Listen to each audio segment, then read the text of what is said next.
Thank you Bante. Class today. Dạ con kính mời cô hát sủa. Okay, so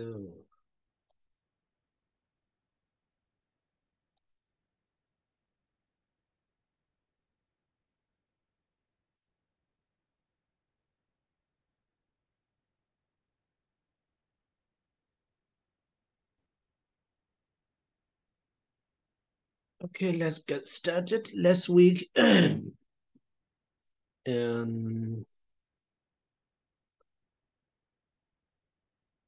this one not finished yet, yeah? Yeah.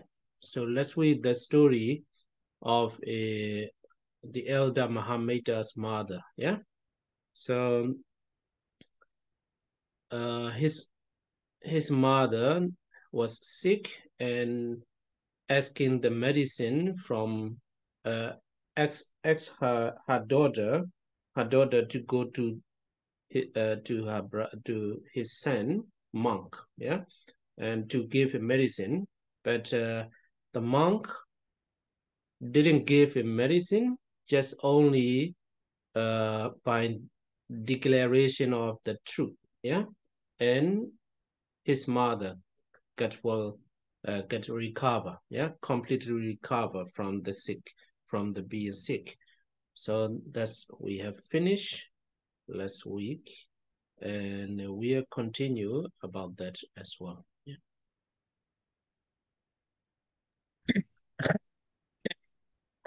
Tuần vừa rồi thì chúng ta đã học về câu chuyện của mẹ của tôn giả Mahata. Thì mẹ của vị này là bị ốm, và cho nên là người mẹ mới yêu cầu cái người con gái, tức là em gái của vị tỳ kheo này, đến gặp vị tỳ kheo này để mà hỏi thuốc. Tuy nhiên vị tôn giả Mahamita thì không có đưa cho cái người em gái mình bất cứ cái loại thuốc nào để chữa bệnh cho mẹ, mà thay vào đó tôn giả nói lên cái sự thật, và nhờ vào cái gọi là cái sức mạnh của cái lời chân thực đó mà bệnh tật của người mẹ hoàn toàn được chữa khỏi. So next one, what we will continue is so let another noble clansman go forth in the dispensation, keep as did the elder Mahameta, and perfect faculty restraint. As restraint of the faculties is to be undertaken by means of mindfulness. So to guard our eye faculty, etc., we need mindfulness. So everything is connected, where actually perfect faculty restraint is completely connected with the mindfulness. Without mindfulness, we cannot practice, we cannot guard our eyes, our faculties, eye faculty, etc. So we need mindfulness. We need to practice the mindfulness to guard our faculties. And next one, livelihood purification is to be undertaken by means of energy. Yeah. So about that as well, we have already discussed a lot about that. You know, to get rich is very easy. You know, so every people wants to get rich. They want to possess a lot of worldly things. And actually, it is very easy. If you want to get rich, you sell the drugs, you do a lot of bad things. In this way, you can get a lot of money, and you will become rich. But if you want to purify your livelihood, it's very difficult. You need energy. Yeah, you need energy, effort. So this is for the general explanation. For the monks as well, you know, for example, if I pretend as if, you know, I'm arrogant, I can see your thoughts, I can see everything that cover, you know, like a supernormal power, something like that. If I pretend and if I cheat in this way to the people, it's very easy to become a very famous monk. Yeah, very famous, and to get rich. It's very easy. But to get the purification of the livelihood, we need energy, and to eat for the foods, we have to go for alms food. So for that as well, we need energy. Yeah. So we have to go for alms round in the village, in the city, something like that. So that's why for the livelihood purification, we need energy, effort. Yeah. For that is accomplished by energy, because the abandoning of wrong livelihood is affected in one who has rightly applied energy. Yeah, rightly apply energy. So abandoning, therefore, unbefitting wrong such. This should be undertaken with energy by means of the right kind of such, consisting in going on alms wrong. You know, I don't remember very detailed everything, but I remember one story at the time of the Buddha. You know, in a young monk asked the Sariputta, Venerable Sariputta, I let us say, I want to get a lot of requisites, yeah, a lot of offerings. How should I do? How should I do? So Venerable Sariputta, if I may say, as much as I remember, Venerable Sariputta said on the opposite way, if you want to become a rich monk, if you want to get a lot of offerings, pretend as a crazy without being crazy. Yeah, something like that. Yeah. So if you cheat the people, it's very easy to become to get a lot of offerings. So actually, on the opposite side, livelihood is not pure. Yeah. So if we want to purify our livelihood, we need energy, because for example, if someone asks you to do to earn money in a bad way, like selling the drugs, yeah, selling the weapons or something like that. If you don't have the effort to deny, then you will follow that. You will indulge in it. So that's why to purify our livelihood, we need energy or effort. Yeah, I will stop here for a moment. Bây giờ chúng ta sẽ tiếp tục. Thì thì có một cái vị một cái người thuộc dòng dõi cao quý đi vào một cái đại tháp, và cũng tương tự như trưởng lão Mita, thì cái vị này có được một cái sự kiểm soát hay là thu thúc các căn một cách rất là hoàn hảo. Và bởi vì cái việc mà kiểm soát hay là thu thúc các căn tốt đẹp như vậy, thì để mà có được cái sự thu thúc 6 căn tốt đẹp, thì cái điều này phải được thực hiện bằng chánh niệm. Thì tất cả mọi thứ đều có một cái sự kết nối với nhau, và chánh niệm là cái kim chỉ nam dẫn đầu. Nếu không có chánh niệm thì không có thể nào mà thực hành và thu thúc 6 căn được. Chúng ta cần phải thực hành chánh niệm để mà thu thúc 6 căn một cách tốt đẹp. Tiếp theo tiếp theo là cái việc mà thanh lọc, sinh kế hay là nuôi mạng chân chánh thì phải được thực hiện bằng sự tinh tấn. Ở đây thì chúng ta đã thảo luận về điều này cũng khá nhiều rồi. Và nếu mà tất cả chúng ta muốn trở nên giàu có, muốn sở hữu rất là nhiều thứ, thì điều này rất là đơn giản, bằng cái việc là buôn bán vũ khí hay là buôn bán buôn bán động vật hay là làm những cái điều xấu ác để mà có được tiền, rất nhiều tiền để mà trở nên giàu có. Tuy nhiên nếu mà muốn thanh tịnh sinh kế thì cần phải có sự nỗ lực.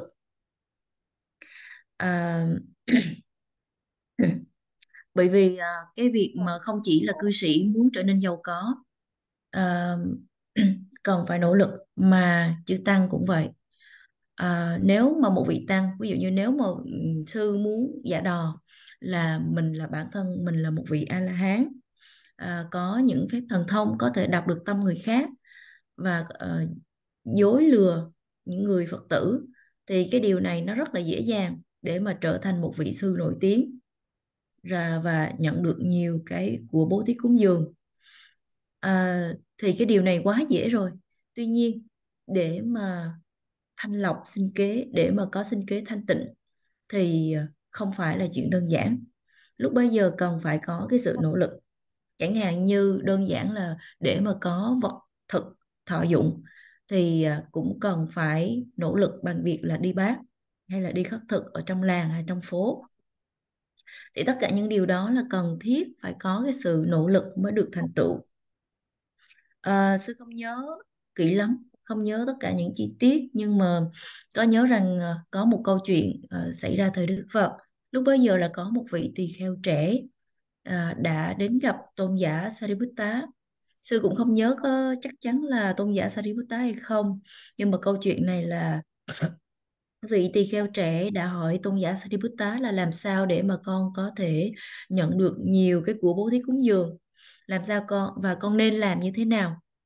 Thì lúc bấy giờ tôn giả Sariputta mới trả lời lại là hãy làm theo một cách ngược lại. Nếu mà hiền giả muốn trở thành một vị tăng mà có nhiều cái của bố thí cúng dường, trở thành một vị tăng giàu có, thì hãy giả vờ là người điên mà không thực sự là một người điên. Thì điều này nghĩa rằng là nếu mà dối lừa để mà có được cái của bố thí cúng dường thì đó là cái cách rất là dễ dàng để thực hiện. Tuy nhiên ngược lại, nếu mà muốn có một cái sinh kế thanh tịnh thì bắt buộc phải có cái sự nỗ lực. Thực ra mà nói cái việc mà sinh kế không có thanh tịnh bản thân nó cũng đã cần sự nỗ lực rồi. Cần cái nỗ lực ở đây tức là cái người đó ví dụ như cái người đó cũng phải là buôn bán vũ khí hoặc là buôn bán động vật. Cái việc thậm chí là một người khi mà họ làm những cái hành động xấu xa, nếu mà họ không có bỏ cái sức ra, gọi là cái sức nếu mà họ không có bỏ sức ra thì cũng không có làm được. Và nếu một người nào đó yêu cầu quý vị là hãy làm những điều bất thiện, thì ngay cả cái việc này quý vị cũng cần phải có nỗ lực để mà nói lời từ chối, để mà khước từ. Bởi vì nếu quý vị không có nỗ lực để khước từ thì quý vị sẽ đơn thuần là làm theo những cái yêu cầu của người đó một cách là mê muội. Cho nên để mà thanh tịnh sinh kế thì bắt buộc phải được thực hiện bằng sự tinh tấn hay là nỗ lực. So here another words here, avoiding what is of impure origin. So if our offerings or requisites we get from the as an impure origin, then we have to avoid that. We are not allowed to use. Yeah. Let us say the unbefitting round such.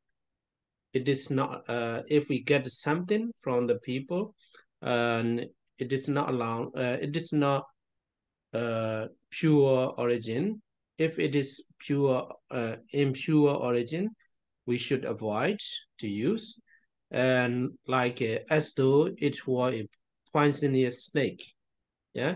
So if we see the poisonous snake, we run away. Yeah, we don't touch, we don't use that. We don't even want to look. So like that, if you see a requisites or offerings gained by unbefitting wrong such, we should avoid that. You know, one of my friends who is living in the Pa'ao meditation center, I think you all know the Pa'ao Seattle, yeah? Pa'ao Seattle. So one day, a ladies bring a lot of money in the bag, yeah? A lot of money in the bag, and so she took that the bag, yeah, so much amount of money, and put in front of the Seraji, and hey, why are you coming? What are you here for? And I want to donate all this money to you. Then Sarah, no, take it back, take it back, and run away, run away.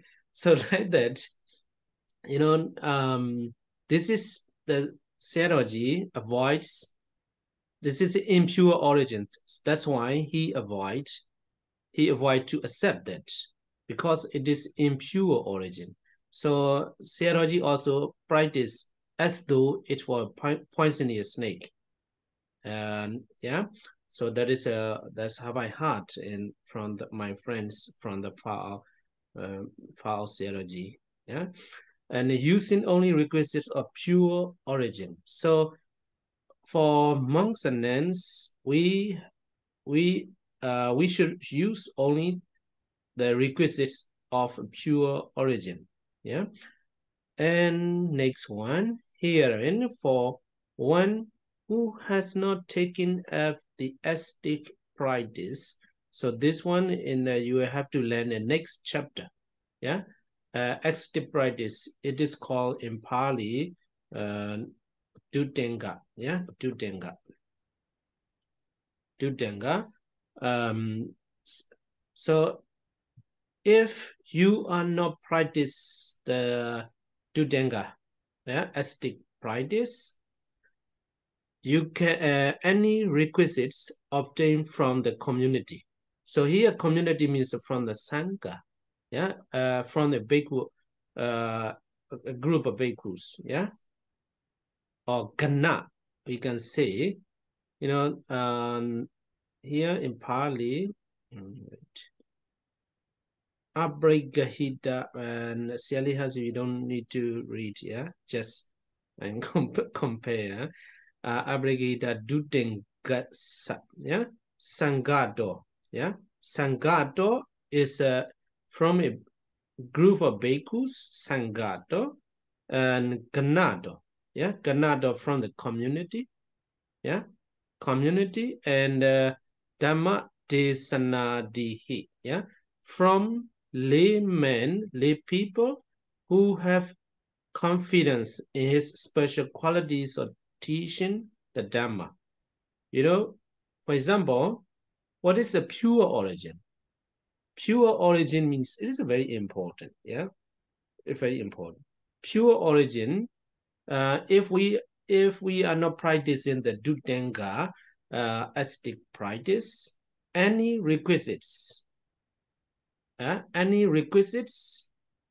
from community, Kana, yeah, Kana, you know, in Myanmar as well, there is a it's like a Kana, means a school, yeah, school does not mean the where the children study, yeah, not like that, school, or what is it, like a Mahayana school, Theravada school, something like that, yeah, that's what I mean. From the community, from a group of bhikkhus, so that one also pure origin, yeah. So for example, a robes from the community, from a group of bhikkhus, that is a pure origin. So next one is from a lay person, lay people, yeah, from a lay people who have confidence in his special qualities of teaching the Dhamma. So like teaching the Dhamma, yeah, so delivering the speech, something like that. And also guiding the meditation. That's why you confidence in him and you respect him. That's why you give the requisites. You offer the requisites to monks and nuns. So that one also pure origin. Because the monk is never saying, hey, I am teaching, then donate me, like something like that. It's not the pure origin. It's impure. But just teaching the Dhamma, just giving the lecture, and just guiding the Dhamma and the meditation, never say to donate something, to offer something. Out of the respect and confidence, the layman offer the requisites. That's the pure origin. Yeah, that's a pure origin, etc. And are called of pure origin. Okay, I will stop here.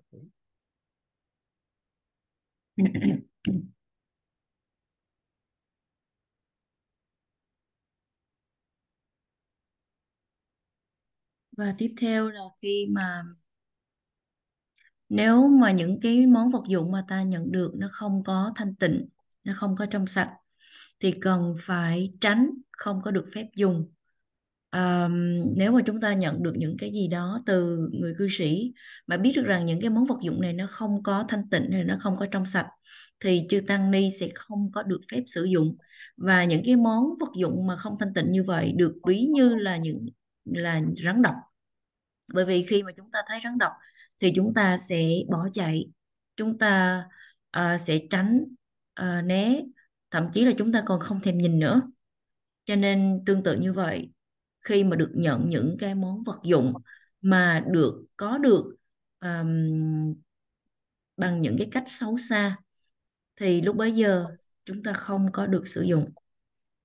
Sư kể lại rằng là có một cái một vị sư bạn của sư kể rằng là một ngày nọ có một người phụ nữ mang đến một cái túi bên trong chứa rất là nhiều tiền, và đến trường thiền của Ngài Bảo. Thì cái người phụ nữ này đặt cái túi đầy tiền trước Ngài Sayadaw. Thì Ngài Sayadaw mới hỏi rằng là cô đến đây vì lý do gì? Thì cô mới mở cái túi tiền ra và nói là con muốn cúng dường cái số tiền này lên Ngài. Thì lúc bấy giờ thì Ngài Sayadaw từ chối là không, xin hãy mang nó đi, và Ngài bỏ chạy. Thì Ngài Sayadaw đã từ chối nhận cái số tiền này bởi vì cái số tiền này nó không có được trong sạch, và Ngài xem rằng cái số tiền mà không trong sạch đó như là rắn độc vậy. Chính vì vậy cho nên đối với tăng và ni thì chúng ta nên chúng ta chỉ nên thọ dụng 4 món tứ vật dụng có cái nguồn xuất xứ nó rõ ràng, trong sạch và thanh tịnh. Và đối với một người nào mà không có thực hành những cái phép tu khổ hạnh, về riêng cái phần này thì riêng về những cái phép tu khổ hạnh thì chúng ta sẽ học ở chương tiếp theo. Các phép tu khổ hạnh trong tiếng Pali đó là Duttanga. Thì nếu mà chúng ta không có thực hành các pháp khổ hạnh thì bất cứ những cái món vật dụng nào mà có được từ tăng đoàn thì được xem là những món vật dụng thanh tịnh, hợp luật, có thể được sử dụng. Về những cái món vật dụng mà có cái nguồn gốc trong sạch và thanh tịnh, đây là một cái điều rất là quan trọng. Thì ở đây là nếu mà mình không có thực hành hạnh đầu đà, Duttanga, thì bất cứ những cái món vật dụng nào mà từ tăng đoàn, xuất phát từ tăng đoàn thì được xem là thanh tịnh. Chẳng hạn như là những cái y áo từ tăng đoàn. Tăng đoàn ở đây tức là một cái nhóm, một tập hợp các vị chư tăng, thì được xem là có nguồn gốc thanh tịnh. Hoặc là những cái món vật dụng nào mà được bố thí cúng dường từ những người thí chủ, họ có tín tâm, khi mà họ nghe, họ có tín tâm và họ hoan hỷ với những cái phẩm chất cao quý của những vị giảng sư, những vị pháp sư, thì bằng cái sự tôn kính những cái vị này, họ bố thí cúng dường, họ cúng dường lên những vị đó, thì lúc bấy giờ những cái món vật dụng được cúng dường từ cư sĩ được xem là những món vật dụng thanh tịnh, hợp luật. Bởi vì cái vị tăng đó không có hề nói rằng này tôi đang dạy giáo pháp, tôi đang hướng dẫn giáo pháp, cho nên hãy cúng dường tôi. Vị đó không có nói như vậy, mà chỉ đơn thuần là vị đó chỉ đơn thuần là dạy pháp, giảng pháp, hướng dẫn thiền, mà không có bao giờ nói một lời nào hay là yêu cầu người khác phải bố thí cúng dường cho mình. Và những món vật dụng mà vị đó nhận được là từ cư sĩ, và cư sĩ họ cúng dường bởi cái sự tôn kính, bởi cái niềm tín tâm, cho nên họ bố thí cúng dường. Thì những cái món vật dụng cúng dường đó được xem là thanh tịnh hợp luật. So, okay. So let's look at from here. And it's a noun, you understand the pure origin. And here, one thing we should note here is those requisites, yeah, obtained on alms round, etc., are of extremely pure origin. Extremely pure. You know, when we go for alms round, then people offers foods and other requisites. This, if we get from the alms round, it is extremely pure origin. So that's why a lot of the elders and senior monks, they prefer to go for alms round wherever they visit, wherever they are. So you know, this kind of tradition, you know, almost disappear in the Sri Lanka. You know, Sri Lanka is a very actually the Buddhist practice said that in the ancient time, yeah. So all the monks and the people, they follow the Buddhism very strictly and perfectly, beautifully. But now there is the alms round tradition in Sri Lanka. When the Burmese monks, when we go for alms round in Sri Lanka, people are very happy to see that. Yeah. So the Buddha also said it's an extremely pure origin, said the requisites obtained from the alms round. Yeah.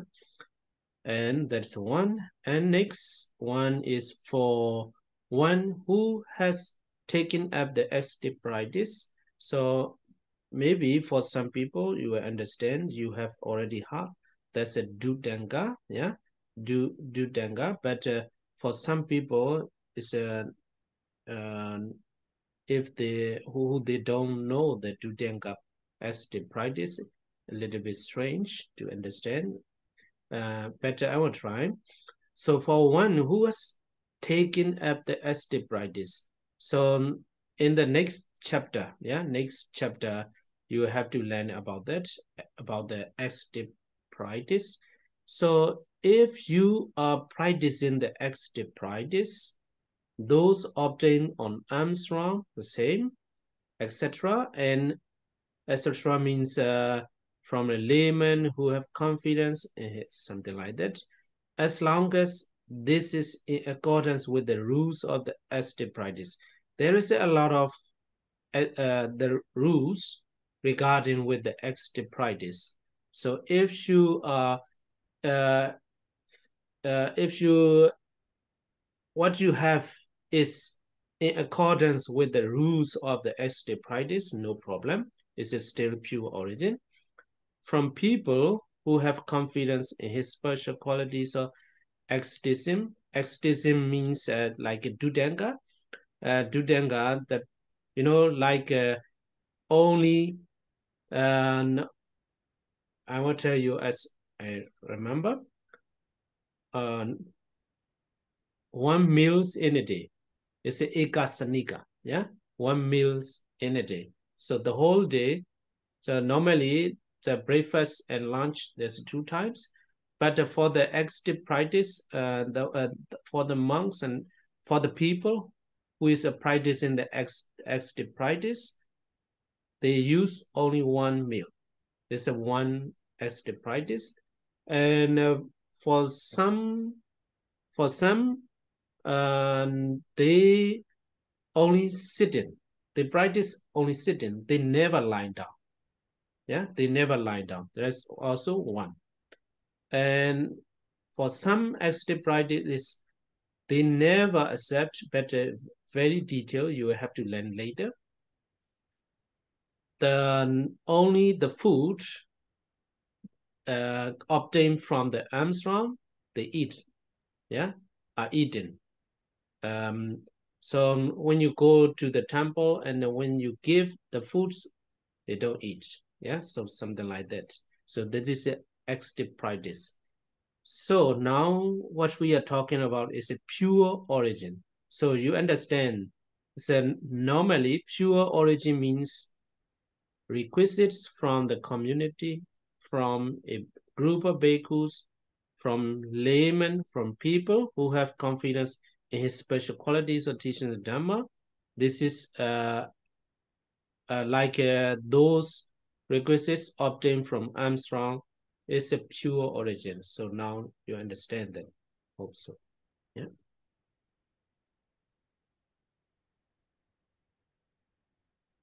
Bây giờ thì chắc hẳn quý vị đã hiểu được là những cái món vật dụng có cái nguồn gốc xuất xứ một cách thanh tịnh, hợp luật là như thế nào rồi. Thì ở đây có một cái ghi chú, đó là đối với những cái món vật dụng mà được gọi là những cái vật dụng mà có được từ cái việc mà đi khất thực hay là đi bát thì được xem là những món vật dụng cực kỳ thanh tịnh. Thì khi mà chúng ta đi bát hay đi khất thực thì bất cứ những cái gì mà Phật tử họ đặt vào bát, hoặc là bất cứ những cái món vật dụng nào mà chư tăng có được trong cái quá trình đi khất thực như vậy được xem là những món vật dụng cực kỳ thanh tịnh. Có rất là nhiều, cho nên đó là lý do mà có rất là nhiều những cái vị trưởng lão, các vị thì thích đi bát đi khất thực bất cứ khi nào mà quý vị thăm viếng một cái nơi nào đó. Và đặc biệt là ở Sri Lanka, quý vị biết rằng là thời xưa đó tất cả Phật tử, tất cả chư tăng họ giữ giới và họ thực hành những cái lời dạy của Đức Phật rất là tuyệt vời, rất là tốt đẹp. Nhưng mà ngày nay á, thì không còn như vậy nữa. Đặc biệt là ở Sri Lanka bây giờ cái truyền thống đi chư tăng đi khất thực nó đã không còn nữa. Chính vì điều đó cho nên là có một cái vị, lúc mà một vị tăng người Miến qua Sri Lanka đi khất thực thì Phật tử họ thấy lạ lắm. Họ thấy lạ mà nhưng mà họ cực kỳ hoan hỷ, bởi vì cái hình ảnh đó họ không còn thấy được nữa trên cái đất nước của họ. Và bản thân Đức Phật cũng đã nói rằng là cái hạnh đi khất thực là một cái hạnh rất là tán thán đối với chư tăng, và những cái món vật thực có được từ cái việc đi khất thực đó là những cái món vật thực cực kỳ thanh tịnh. Đối với những người nào mà thực hành những cái hạnh đầu đà Đức Tăng Gá, về những cái hạnh đầu đà Đức Tăng Gá này thì chúng ta sẽ học kỹ hơn trong chương sau. Thì ở đây hẳn là có một số vị đã biết rồi, nhưng mà nếu mà có vị nào chưa biết về những cái hạnh đầu đà thì có thể quý vị sẽ cảm thấy hơi kỳ lạ một chút. Tuy nhiên không sao cả, chúng ta sẽ học kỹ trong phần sau. Thì liên quan đến những cái hạnh đầu đà thì có tổng cộng là 13 pháp hạnh đầu đà, và cũng có những cái luật liên quan đến những cái hạnh này. Thì tất cả những cái món vật dụng mà có được bằng cái việc mà thực hành 13 pháp hạnh đầu đà cũng được xem là những món vật dụng có cái nguồn gốc thanh tịnh. Hoặc là đối với những cái món vật dụng mà được thí chủ, được cư sĩ bố thí cúng dường xuất phát từ cái đức tin, từ cái niềm tịnh tín, từ cái cái sự tôn kính, cũng được xem là những cái món vật dụng thanh tịnh. Và một trong các cái pháp tu khẩu hạnh đầu đà phải kể đến chẳng hạn như là nhất tọa thực, tức là một ngày chỉ ăn duy nhất một bữa mà thôi. Thứ hai đó có thể là cái hạnh mà không có nằm. Thì trong suốt cuộc đời của vị đó thì khi mà thực hành cái hạnh này, vị đó chỉ ngồi thôi, chứ tuyệt đối là không có bao giờ nằm. Hoặc là cái hạnh mà chỉ thọ dụng những cái vật thực nào có được từ cái việc mà đi khất thực mà thôi. Thì đối với vị nào mà thực hành cái hạnh này, thì nếu mà quý vị đến chùa hay đến thiền viện mà cúng dường thực phẩm thì vị này sẽ không có dùng, không có thọ nhận. Thì về cơ bản mà nói, những cái món vật dụng mà thanh tịnh hay là hợp luật, những món vật dụng thanh tịnh có nghĩa rằng là bất cứ thứ gì mà có được nhờ việc đi khất thực đều có nguồn gốc cực kỳ thanh tịnh. Hoặc là đối với bất cứ vị nào mà thực hiện các cái phép hạnh đầu đà khổ hạnh, thì tất cả những gì mà họ có được nhờ cái hạnh đó đều được xem là những cái món vật dụng thanh tịnh. Hoặc là đối với những cái món vật dụng nào mà được bố thí từ những người có niềm tin vào những phẩm chất đặc biệt của những vị tăng đó, cũng được xem là những món vật dụng có cái nguồn gốc thanh tịnh. Yes, And if he has got putrid urine with mixed gallnuts and 4 sweets for the purpose of curing his sudden affliction, he eats only the broken gallnuts, thinking our other companions in the life of purity will eat the 4 sweets. So here, so we are talking about the pure origin. So that one is putrid urine. I don't know in Vietnam, in Myanmar, maybe because of the Buddhist teaching. When we were young, when we get sick, we have to drink the urine from the cow or something like that, yeah. And with mixed gallnuts and 4 sweets, 4 sweets is we call in Burmese, in Myanmar, chatumadu, yeah. Chatumadu. So chatu is a 4, yeah. So madu is a honey. 4 kinds of sweets, yeah. So like honey, sugar, and butter. I don't know. I forgot one thing, yeah. I forgot one thing. There's a chatumadu. There's a 4 sweets, yeah. 4 sweets. Is it ghee, Bante? Yeah. Is it ghee? Ghee, like a ghee, but it's a very sweet. Honey, sugar. Yeah, I'm sorry, I forgot. I always know that. I always talk that. Sometimes like that. Okay, so it's a 4 sweets. Yeah, honey, sugar, and butter, oil. I think so. So these 4 mix. Yeah, these are 4 sweets. So mixed together for the purpose of curing certain affliction. So if we feel hungry, we can eat. It is allowed to eat like that, yeah. But not very popular, I think so. When in the Asian time, yeah, Asian time.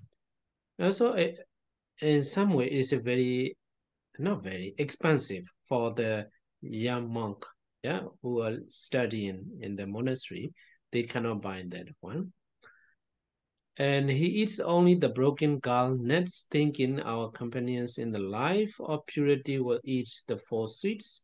His undertaking of the ascetic practice is befitting, for he is then called a bhikkhu who is supreme in the noble one's heritage.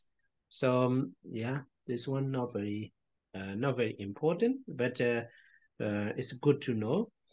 If we practice in this way, yeah, this is supreme in the noble one's heritage.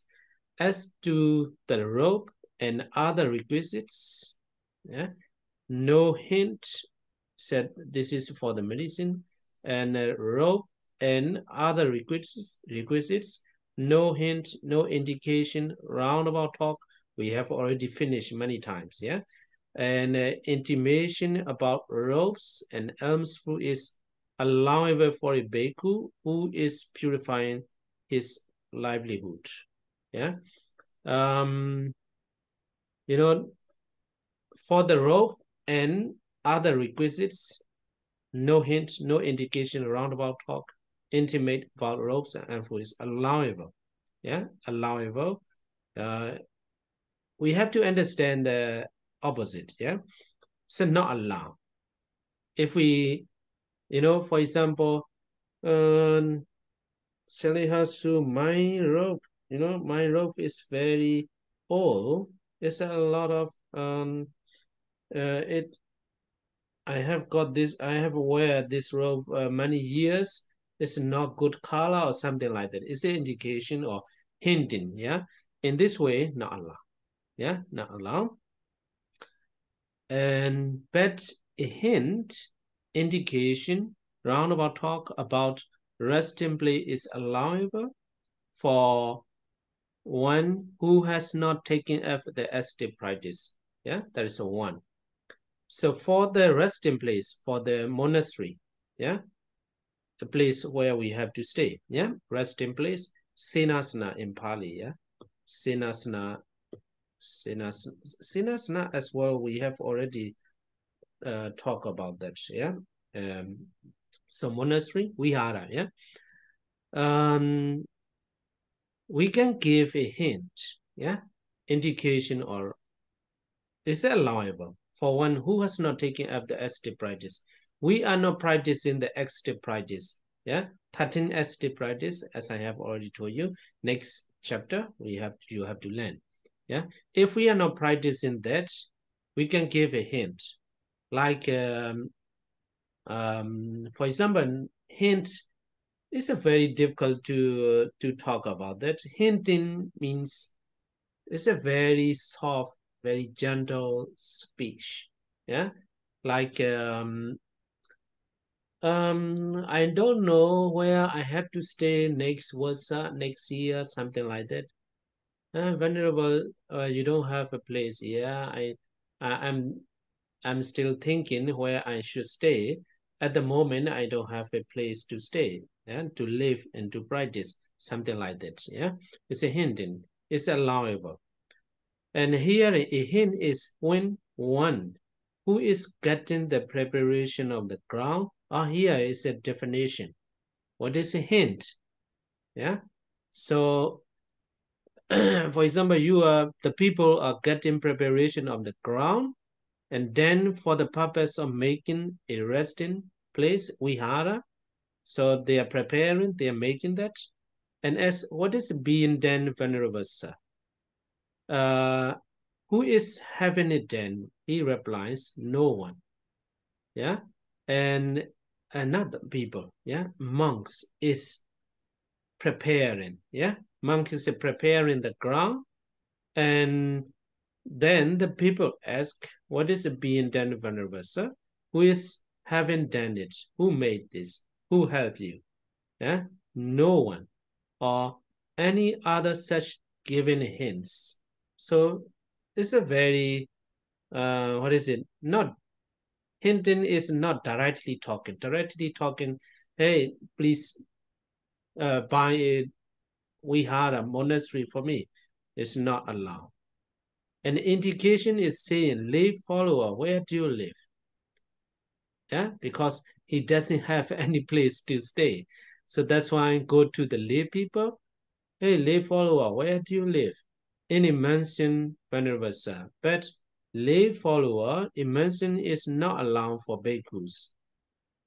So that one as well, yeah, something to think. You know, mansion is a big house, very luxury house. It's not allowed for monks. It means I need a cottage or a hut, a small kuti, small place to stay, something like that, or any other such a given or indication. So I need that. It's an indication, hinting. So it is allowed, yeah, allowable. So this is for medicine, robes, and Sinasana Vihara monastery.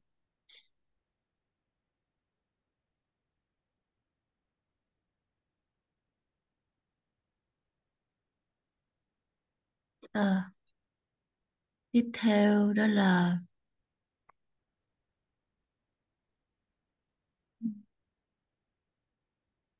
và nếu mà vị ấy gọi là gì ta, dùng cái nước tiểu để mà trộn lẫn với mật và bốn món ngọt, thì riêng cái đoạn này chúng ta cũng tiếp tục nói về những cái món vật dụng có cái nguồn gốc thanh tịnh. Sư không biết rằng là ở Việt Nam như thế nào, nhưng mà ở Myanmar bị ảnh hưởng rất là nhiều bởi những cái lời dạy của Đức Phật á. Cho nên lúc bấy giờ khi mà còn trẻ, khi mà bị ốm thì người dân họ sẽ dùng nước tiểu của con bò và sau đó sẽ trộn với gọi là những cái hạt mật vỡ, và đôi khi là trộn với 4 cái món ngọt để mà dùng. 4 món ngọt trong tiếng Pali là chatu mathu. Chatu là 4 và mathu có nghĩa là mật ong. 4 món ngọt ở đây mình có thể hiểu đó là gồm có mật ong, đường. Sư không nhớ chính xác là 2 món còn lại là cái gì, có thể là bơ lỏng hoặc là một cái món ghi hoặc là dầu. Đột nhiên sư quên mất, cho nên sư xin lỗi về điều đó. Và nếu mà chúng ta cảm thấy đói bụng thì được phép sử dụng 4 cái món ngọt này. Những cái món này có được phép ăn, nhưng mà có vẻ như là không có được phổ biến lắm vào thời xưa. Nhưng mà hiện tại là không có phổ biến lắm. Vào thời xưa đó thì 4 cái món này khá là mắc tiền, cho nên đối với những cái vị sa di, những cái vị sư trẻ mà học đó, thì những vị đó không có thể nào mà có cái điều kiện để dùng. Tiếp theo đó là à, thì khi mà bệnh và nhằm cái mục đích mà chữa một cái chứng bệnh nào đó thì người ta sẽ sử dụng cái nước tiểu trộn lẫn với mật ong hoặc là 4 cái món ngọt, và vị đó chỉ ăn những cái hạt mật vỡ này và nghĩ rằng những cái người bạn đồng phạm hạnh khác trong để mà sống một cái đời sống thanh tịnh sẽ ăn 4 cái món ngọt này.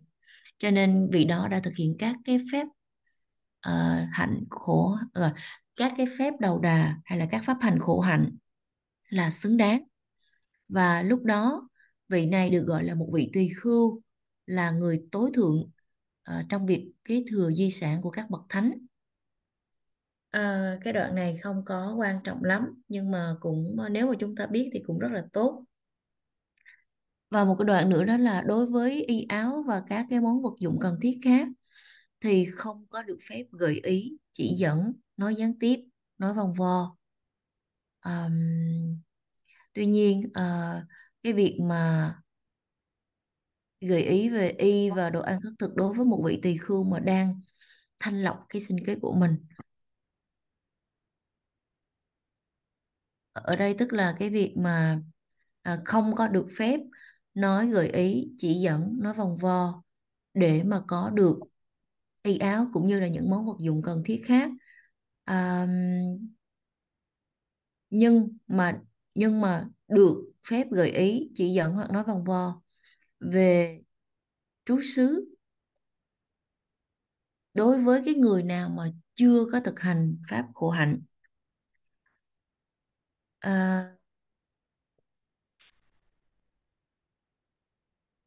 Tất nhiên là cái việc mà nói vòng vo để mà có y áo cũng như những món vật dụng khác thì không có được phép. Chẳng hạn như cô Hasu, ví dụ như là sư không có thể nào mà nói với cô Hasu rằng là cái y này đã cũ lắm rồi, tôi mặc nó đã quá nhiều năm, bây giờ cái màu sắc của nó không có còn tốt lắm. Thì cái cách nói này là một cái cách nói gợi ý và không có được phép như vậy. Liên quan về trú xứ trong tiếng Pali là senasana.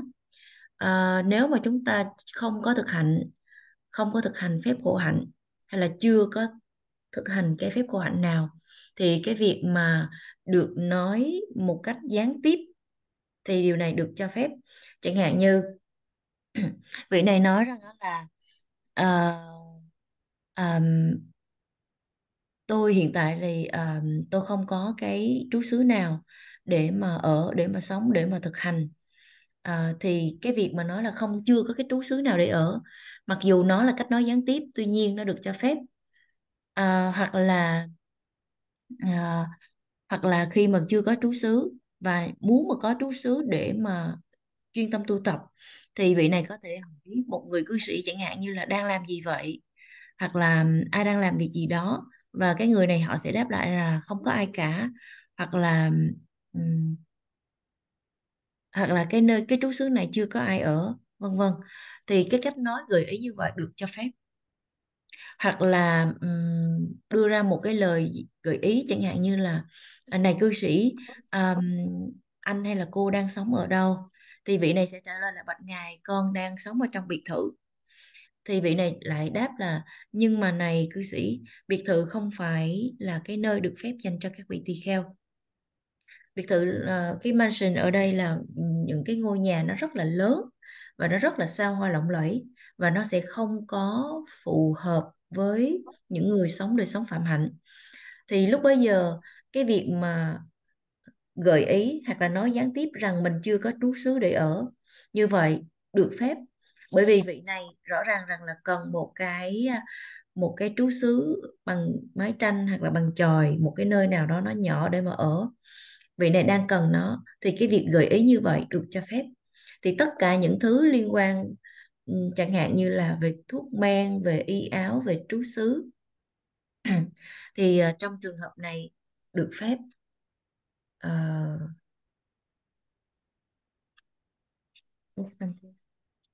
Okay. So continue a little bit. Roundabout talk is saying, yeah, the resting place for the community of bhikkhus is crowded. You know, this one also a kind of hinting, yeah. It's a roundabout talk. You know, for example, if I see a lay, a person, you know, for example, hi, Mr. Lathan.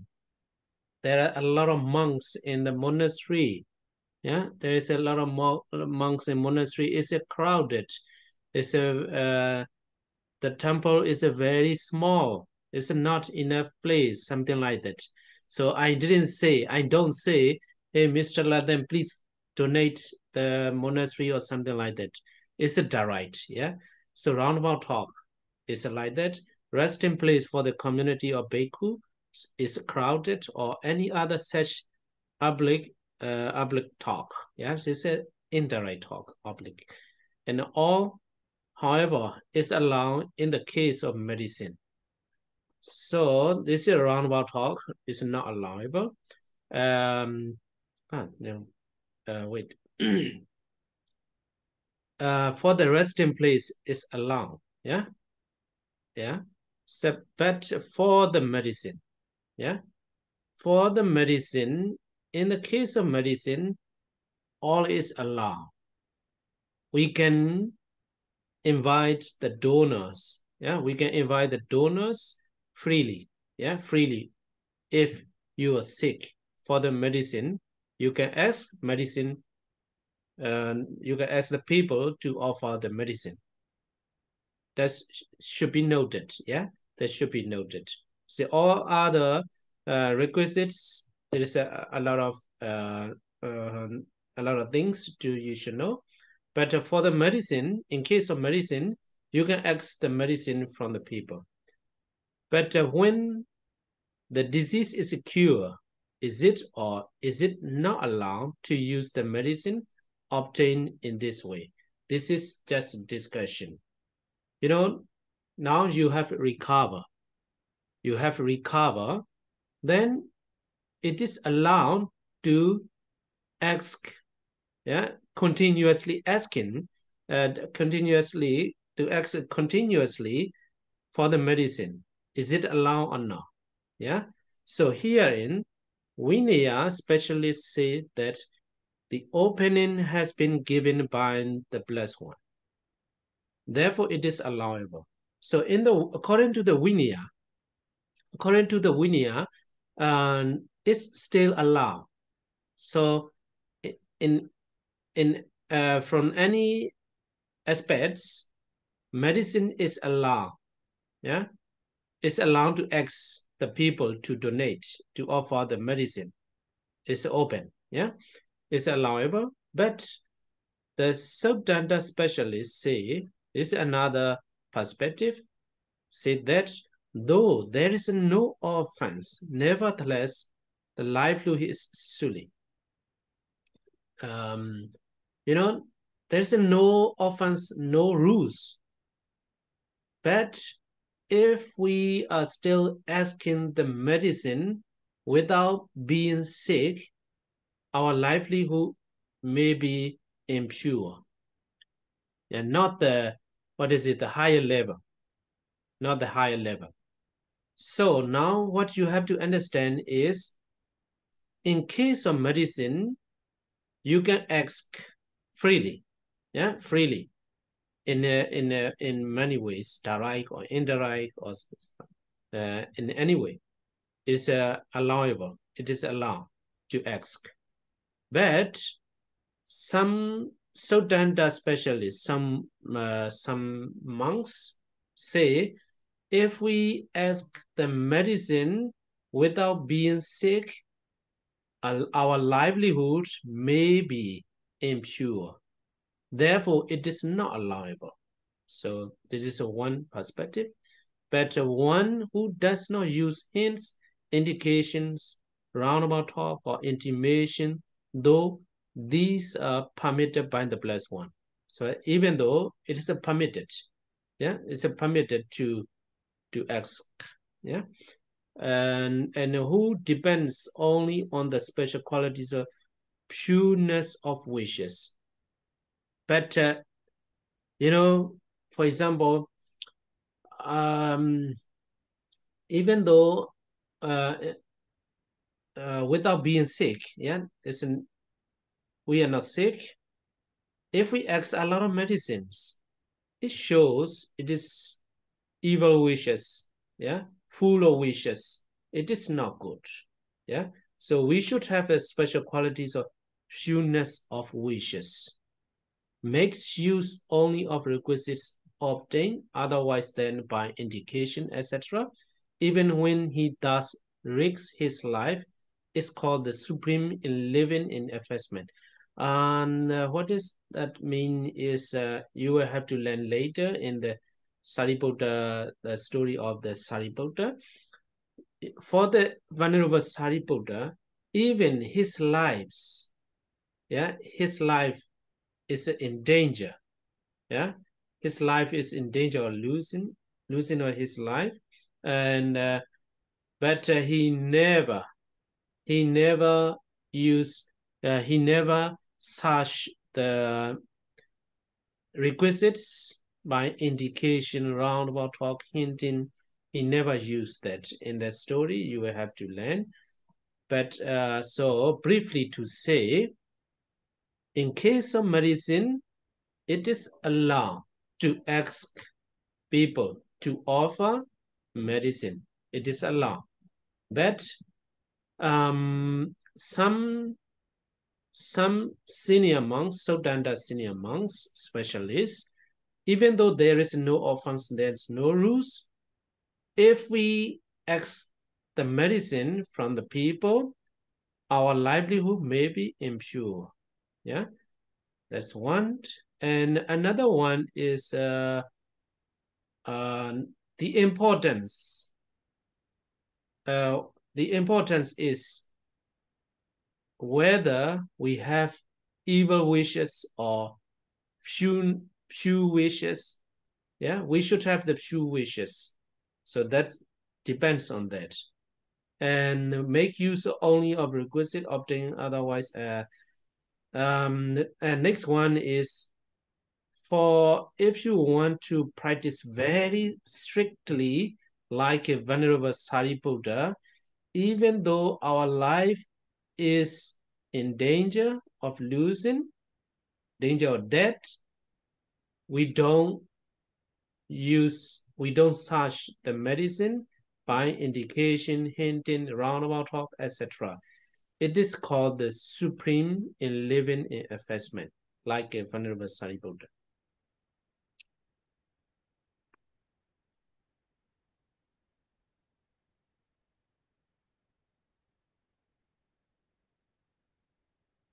Tiếp theo là nói vòng vo. Nói vòng vo là có chẳng hạn như là trú xứ của chư tăng đông đúc quá, hoặc là hoặc là khi mà mình thấy cư sĩ hay thấy người nào đến thì mình nói với họ rằng là ở cái thiền viện này có rất là nhiều chư tăng, cái chùa này rất là nhỏ, không có đủ chỗ ở. Thì mặc dù là mình không có nói trực tiếp rằng là xin hãy cúng dường một cái trú xứ hay hãy cúng dường chùa cho tôi đi, nhưng mà bằng cái cách nói gợi ý như vậy, bằng cách nói gián tiếp như vậy, là mình gọi là mình nói một cách gián tiếp rằng mình cần cái trú xứ, mình muốn có chùa. Thì đây là cái điều không có được phép. Liên quan đến cái việc mà trú xứ thì cái việc nói gián tiếp hay là gợi ý, nói vòng vo không có được phép. Tuy nhiên đối với thuốc men thì được phép. Riêng về cái phần thuốc men thì chúng ta có thể là mời những người thí chủ hay là cư sĩ để mà họ có thể cúng dường thuốc men cho mình trong bất cứ cái trường hợp nào, dù là nói gián tiếp hay là nói trực tiếp. Thì đây là cái điều mà chúng ta cần phải ghi nhận, bởi vì liên quan đến cái phần thuốc men thì chúng ta có thể yêu cầu họ mà không có cần sợ là liệu cái thuốc men mình nhận là có thanh tịnh hay không. Và khi mà cái cơn bệnh đã được chữa khỏi rồi thì có một câu hỏi đặt ra là liệu có được phép hay là không được phép sử dụng thuốc nhận được theo cách này. Thì đây nó liên quan đến cái việc mà thảo luận. Thì khi mà hết bệnh rồi thì theo luật tạng đó, theo các cái vị mà chuyên gia về giới luật đó, thì các vị cho rằng là khi mà hết bệnh rồi vẫn tiếp tục được phép thọ nhận hay là tiếp tục được phép là yêu cầu thuốc men từ cư sĩ. Thì đó là quan điểm của các vị luật sư. Tuy nhiên theo các quan điểm của các vị pháp sư, tức là những cái vị chuyên gia trong kinh tạng, thì các vị nói rằng mặc dù nó không phải là một cái điều giới được Đức Phật ban hành, bởi vì cái điều này vẫn còn bỏ ngỏ, nó không có phạm giới. Tuy nhiên nếu mà tiếp tục yêu cầu thuốc men khi mình đã hết bệnh rồi thì lúc bây giờ cái sinh kế sẽ không có được thanh tịnh, và lúc bây giờ thì cái vị tăng đó không có được một cái đời sống phạm hạnh gọi là tối thượng đúng nghĩa. Cho nên chúng ta cần phải hiểu được rằng liên quan về gọi là riêng cái trường hợp thuốc men thì có thể yêu cầu thuốc men theo bất cứ cách nào, dù trực tiếp hay là gián tiếp, thì cái điều này được cho phép. Tuy nhiên có hai cái luồng ý kiến trái ngược nhau liên quan đến cái việc khi hết bệnh rồi có được tiếp tục sống bằng cái việc mà yêu cầu thuốc men hay không. Đối với các vị chuyên về luật thì các vị nói rằng là vẫn được phép. Tuy nhiên đối với các vị chuyên về kinh thì bảo rằng là không có được phép, bởi vì đó là dấu hiệu của cái đời sống, một cái sinh kế không có được thanh tịnh. Mặc dù là khi mà mình không có bệnh, nếu mà yêu cầu rất là nhiều thuốc thì cái việc đó được xem là gọi là những cái ước muốn xấu xa, nó không có tốt đẹp. Những người mà sống đời sống phạm hạnh cần phải tri túc biết đủ và sử dụng những cái món vật dụng mình có được một cách khôn khéo, thông minh, dù cho phải là hy sinh cả cái mạng sống của mình. Thì sau này chúng ta sẽ học một cái câu chuyện về Ngài Sariputta, bởi vì trong cái tình huống đó cái sinh mạng của Ngài nó gặp nguy hiểm và Ngài có thể là bị mất mạng. Tuy nhiên Ngài tuyệt đối không có bao giờ sử dụng hay là kiếm tìm những cái món vật dụng nào bằng cái việc mà nói gián tiếp hay là có được từ cái việc mà mình chia sẻ một cách gián tiếp. Thì tóm gọn lại, chúng ta cần phải ghi nhớ những cái ý chính sau đây. Liên quan đến trường hợp thuốc men thì được phép yêu cầu cư sĩ cúng dường thuốc men. Và khi mà đã hết bệnh rồi thì là có hai cái luồng ý kiến liệu có được tiếp tục yêu cầu họ dùng thuốc men hay không. Đối với các vị luật sư, tức là các vị sư chuyên gia về giới luật, thì cho rằng được phép. Còn đối với các vị pháp sư, tức là các vị chuyên gia về kinh, thì cho rằng không có được phép, bởi vì nó liên quan đến cái sinh kế không có thanh tịnh. Thì điều này nó hoàn toàn phụ thuộc vào cái quan điểm của mỗi vị, và nó phụ thuộc vào cái ước, gọi là nguyện vọng của chúng ta muốn như thế nào. Và khi mà thọ dụng như vậy thì cần phải sử dụng một cách khôn khéo, biết đủ. Và trường hợp thứ ba đó là nếu mà chúng ta muốn thực hành giới cho thật là trong sạch thì hãy noi gương theo tôn giả Sariputta, dù cho cái sinh mạng của mình có đang gặp nguy hiểm hay như thế nào. Và để mà thực hành cái giới hạnh theo gương của Ngài Sariputta, tức là sẽ không có sử dụng thuốc men bằng cái việc mà nói gián tiếp, thì cái việc đó được xem là thực hành giới một cách tối thượng. Okay. Yes, Bante. Okay. Because I cannot see you. Your video is a pause. Okay, so I will stop here for the day. We'll continue later about the Venerable Sariputta next Friday. Okay, let's make a sharing Mary. Buổi học hôm nay thì sư kết thúc tại đây. Và thứ Sáu thì sư sẽ tiếp tục dạy cho chúng ta về câu chuyện của tôn giả Sariputta. Bây giờ là đến cái phần chia phước và hồi hướng phước. Xin mời tất cả quý vị chúng ta cùng chánh niệm và hướng tâm theo.